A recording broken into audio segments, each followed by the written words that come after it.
تھوڑے واجبات اچھے کریں، قرآن کی تلاوت، کوئی تلاوت کرے. اب دیکھیں عبادتیں اپنی جگہ پر ہیں ساری، لیکن جب آپ کوئی عبادت کر کر امام کو ہدیہ کر دیں، اب ایک تسبیح پڑھ کے صلوات کی اگر آپ امام کو ہدیہ کر دیں تو امام آپ کو خالی چھوڑیں گے؟ اللہم صلی علی.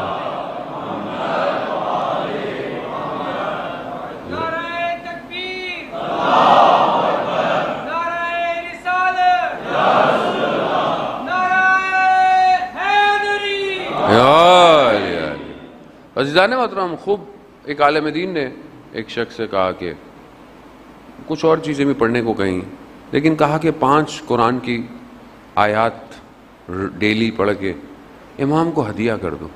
اب اس میں کوئی مشکل کام ہے؟ کتنے واٹس ایپ کے میسیجز ہم پڑھتے ہیں صبح شام، فیس بک کے اسٹیٹس پڑھتے ہیں. 5 قرآن کی آیتیں پڑھنے میں کتنی دیر لگتی ہے؟ تو ہم کچھ تو کریں امام کے لیے. بھائی کچھ کریں گے تو آپ کے پاس کچھ تو ہو کہ مولا یہ میں کرتا تھا آپ کی صرف آپ کی خاطر. تو اپنی زندگی میں بنائیں کہ ہم امام کے لیے کیا کریں. عزیزان محترم، بہرحال امام کی تڑپ بڑی ضروری ہے. یہ تڑپ ہوگی تو ہی انسان کسی کمال پہ پہنچے گا. علامہ بحر العلوم کے بہت بڑے عالم دین سید بحر العلوم اپنے زمانے کے، کہ یہاں تک کہ بعض علماء بیان کرتے ہیں کہ جو عالم برزخ جو جنت ہے اس میں کچھ لوگوں کی ڈیوٹیاں ایسی ہیں کہ ان کی روحیں کبھی بھی نہیں آئیں. کچھ لوگوں کے پاس علم تھا، علامہ طباطبائی کے بھائی کے پاس علم تھا، وہ روحوں کو بلا لیتے تھے. وہ کبھی بھی علامہ بحر العلوم کی روح نہیں آئی. اس کی وجہ کیا تھی؟ اس کی وجہ یہ تھی کہ ان کی عالم برزخ میں نوکری ایسی ہے کہ وہاں سے ہٹ ہی نہیں سکتے. کیا نوکری؟ انہوں نے پیغام بھجوائے، علماء بیان کرتے ہیں کہ انہوں نے کہا کہ ہم مولا علی کے دروازے کے نگہبان ہیں. ہم جو ہے وہ ہمارے پاس وقت ہی نہیں ہے، ہم کہاں ہیں اس مقام پہ. اور دنیا میں بہرحال ان کے اپنے مقامات سارے. ان سے پوچھا ایک دفعہ، علامہ طباطبائی نے اس بات کو مشہد مقدس میں ان سے کسی نے پوچھا تو انہوں نے کہا کہ فلاں عالم دین ان کے ساتھ مرزا کمی، جو کہ کم میں شیخین قبرستان میں دفن ہے، مرزا کمی، جن کے لیے یہ کہا جاتا ہے، خود ان کا مقام ایسا ہے کہ کم کے معاملات میرے سے حل کروایا کرو، بی بی معصومہ کے پاس نہیں جایا کرو. وہ عالم کی شفاعت کے لیے ہیں. وہ ان کے ہم کلاسی تھے، ساتھ اٹھتے بیٹھتے تھے، پڑھتے تھے. یہ کہہ رہا ہے میں بعد میں گیا عتبات یعنی نجف زیارتوں پہ، تو کچھ لوگ بیٹھے ہوئے تھے. جب لوگ کم ہو گئے تو میں نے ان سے کہا کہ ہم دونوں ساتھ پڑھتے تھے، ہم مباحثی بھی تھے، لیکن جو آپ کے پاس ہے وہ ہمارے پاس نہیں. ماجرا کیا ہے؟ حالانکہ خود بھی بڑے مقام پہ تھے، لیکن جو آپ کے پاس ہے وہ ہمارے پاس نہیں. تو کہتے ہیں انہوں نے کہا کہ میری عادت تھی رات کو میں شب میں مسجد کوفہ میں عبادت کرتا تھا اور صبح جو ہے وہ درس پہ آ جاتا تھا. ایک رات میں مسجد کوفہ جا رہا تھا تو طوفان سی آندھی سی آئی اور اندر سے مجھے یہ احساس ہوا کہ مجھے مسجد سہلا جانا چاہیے. مسجد سہلا مسجد کوفہ سے پہلے ہے، جہاں انبیاء کے مقامات ہیں اور وہ وقت کے امام سے مختص ہے، مخصوص ہے.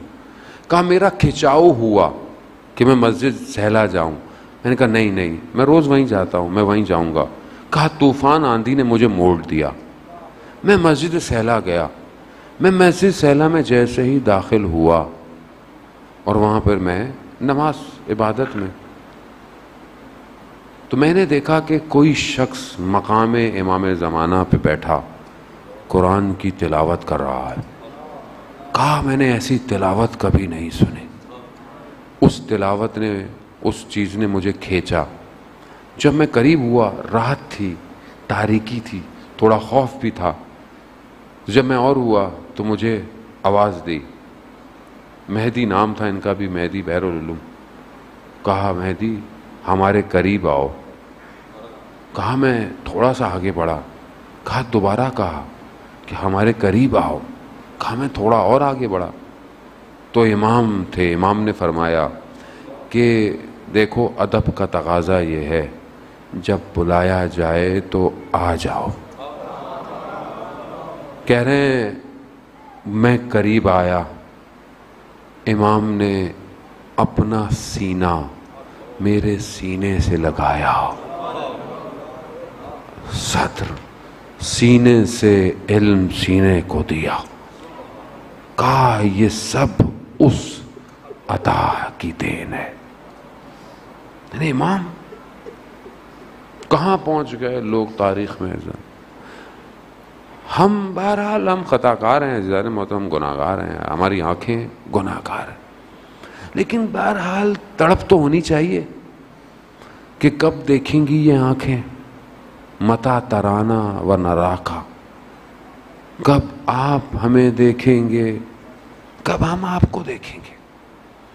عزیزون الیہ دعائے ندبہ پڑھتے ہیں آپ لوگ ماشاءاللہ، میں پوری مخلوق کو دیکھتا ہوں مگر آپ کو نہیں دیکھتا۔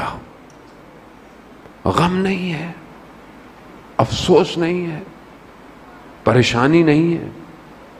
ابھی میں نے یہاں مجلس میں آنا اور میں نہ آؤں، آپ بولیں گے کہاں رہ گئے مولانا، ادھر دیکھیں گے ادھر دیکھیں گے، کوئی گھڑیاں دیکھیں گے کوئی یہاں دیکھیں گے، 5 منٹ بھی دیر ہو جائے اور ایک شخص 1186 سال 87 سال ہو گئے نہیں آیا، ہم تڑپ ہی نہیں رہے، ہم کبھی گھڑی دیکھتے ہی نہیں ہیں، ہم کبھی کیلنڈر ہی نہیں دیکھتے، مولا آج بھی نہیں آئے۔